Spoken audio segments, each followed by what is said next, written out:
एका महिलेने त्याच्या पती व त्याच्या कुटुंबावर खोट्या नाट्या केसेस केल्यावर हा पठ्ठा बिलकुल घाबरला नाही. महिला मंडळाकडून सारखा फोन यायचा की तुम्ही इकडे या इकडे या. तो महिलावाल्यांना म्हणला की ते महिला मंडळ आहे, मला भरोसा नाही, मी तुमच्याकडे येणार नाही, कायदेशीर जे काही असेल ते करा.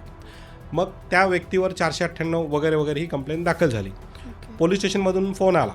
तो मला साहेब मला रीतसर लीगल नोटीस पाठवा, मी काही येणार नाही, तुम्ही अगोदर नोटीस पाठवा. मग पोलिसांनी ती नोटीस पाठवली. पाठवल्यावर पठ्ठ्याने उचलली, अगोदर अँटिसिपेटरी बेल घेतला पोलिसांना डायरेक्ट, कारण 498मध्ये अरेस्ट होत नाही. तर मला नाही, मी कोर्टात काही येणार नाही, मी पोलिसमध्ये काही येणार नाही, मी अँटिसिपेटरी बेल मिळवली आणि 498च्या 99% केसेसमध्ये तुम्हाला बेल मिळतो. मग पठ्ठ्याने काय केलं त्यानंतर डायरेक्ट बेल भेटल्यावर तिथं थांबला नाही, तो डायरेक्ट हायकोर्टात क्वॅशिंगला गेला. क्वॅशिंग म्हणजे आम्ही हे केलेलं नाही आहे, आमच्यावरचे आरोप खोटे आहेत. मग ती केस तिकडे चालली, त्याचा निकाल याच्या बाजूने लागला. पठ्ठ्याने ह्या बाईवर डेफेमेशनची केस मारली. तिने जे काही पोटगीच्या केसेस दाखल केल्या होत्या त्यासाठी पठ्ठ्याने त्याच्या घरातील एका भिंतीवर तिच्या सर्व नातेवाईकांची नावं लिहिली अगोदर.